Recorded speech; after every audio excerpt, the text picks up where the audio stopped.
खुदा बाप और बेटे और उल कुदस के नाम से आमीन। मसीह में आप सब की सलामती हो। बहार कॉलोनी कोट लखपत लाहौर से मैं एंड्रू इसाक आपके हुजूर रोज़मर्रा की तलावतें लेकर हाजिर होता हूँ। तो मेरे अजीज़ों, आइए हम भरपूर ईमान के साथ आज की तलावतें सुनते हैं। अब जबकि तू मसीह का नाम लेकर दुआ करता है तो वक्त है कि बपतिस्मा ले और अपने गुनाहों को धो डाले। हमारे लिए आज की पहली तलावत रसूलों के अमाल उसका 22वां बाब 3री आयत से लेकर 16वीं आयत तक। बस उसने कहा, मैं एक यहूदी मर्द हूँ और किलिकिया के शहर तरसूस में पैदा हुआ, लेकिन इस शहर में परवरिश पाई और जमलीएल के कदमों में आबाई शरीयत की ख़ास पाबंदी में मेरी तरबियत हुई और मैं खुदा का ऐसा गैरतमंद ठहरा जैसे तुम सब आज के दिन हो। मैंने मर्द व जन को बांध बांध कर और कैद खाने में डाल डाल कर इस तरीक के मुकल्लदीन को यहाँ तक सताया कि कत्ल भी करवाया। चुनांचे काहिने आज़म और तमाम बुजुर्ग भी मेरे गवाह हैं। इन्हीं से मैं भाइयों के नाम के ख़त लेकर दमिश्क को रवाना हुआ ताकि जो वहाँ थे उन्हें भी बांध कर यरूशलेम में सज़ा दिलाने के लिए खींच लाऊं।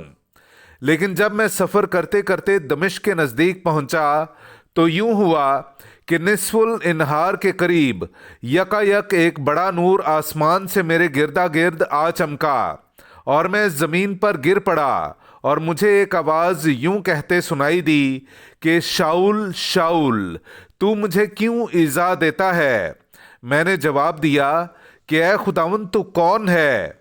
उसने मुझसे कहा, मैं यीशु नासरी हूँ जिसे तू ईज़ा देता है। मेरे साथियों ने नूर तो देखा, लेकिन जो मुझसे बोलता था उसकी आवाज़ ना सुनी। तब मैंने कहा, ऐ खुदावंद, मैं क्या करूं।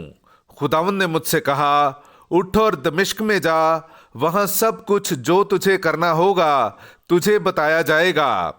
और जब मैं उस नूर की तजल्ली के सबब से देख ना सका तो मेरे साथी मेरा हाथ पकड़कर मुझे दमिश्क में ले गए और हननिया नामी एक मर्द जो शरीयत के मुआफिक दीनदार और वहाँ के सब रहने वाले यहूदियों के नज़दीक नेक नाम था, मेरे पास आया और खड़े होकर मुझसे कहा, भाई शाऊल, बीना हो जा। उसी घड़ी मैंने बीना होकर उसे देखा और उसने कहा कि हमारे बाप दादा के खुदा ने तुझे इसलिए मुकर्रर किया है कि तू उसकी मर्जी जाने और उस आदिल को देखे और उसके मुंह की आवाज़ सुने, क्योंकि तू उसके हक में सब आदमियों के आगे उन बातों का गवाह होगा जो तूने देखी और सुनी हैं। अब क्यों देर करता है, उठ और बपतिस्मा ले और उसका नाम लेकर अपने गुनाहों को धो डाल। पाक कलाम का पढ़ा और सुना जाना हम सब के लिए बाइस बरकत हो। खुदा का शुक्र हो।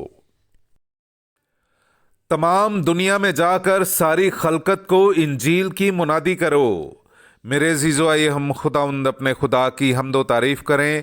मैं आपके सामने पढ़ूंगा ज़बूर नंबर 117, उसकी पहली 2 आयात। हालेलुया। ऐ सब कौमों, खुदावंद की हम्द करो। ऐ सब उम्मतों, उसकी तौसीफ करो, क्योंकि उसकी रहमत हम पर उस्तवार है और खुदावंद की वफा अबद तक कायम है। पाक कलाम का पढ़ा और सुना जाना हम सब के लिए बाइस बरकत हो। खुदा का शुक्र हो। नाराए हम्द। खुदावंद फरमाता है, मैं तुम्हें दुनिया में से चुन लिया है। तुम जाओ और फल लाओ, ऐसा फल जो कि बाकी रहेगा। हालेलुया। मेरे अजीज़ों, आइए हम आज का इंजीली इक़्तिबास सुनते हैं।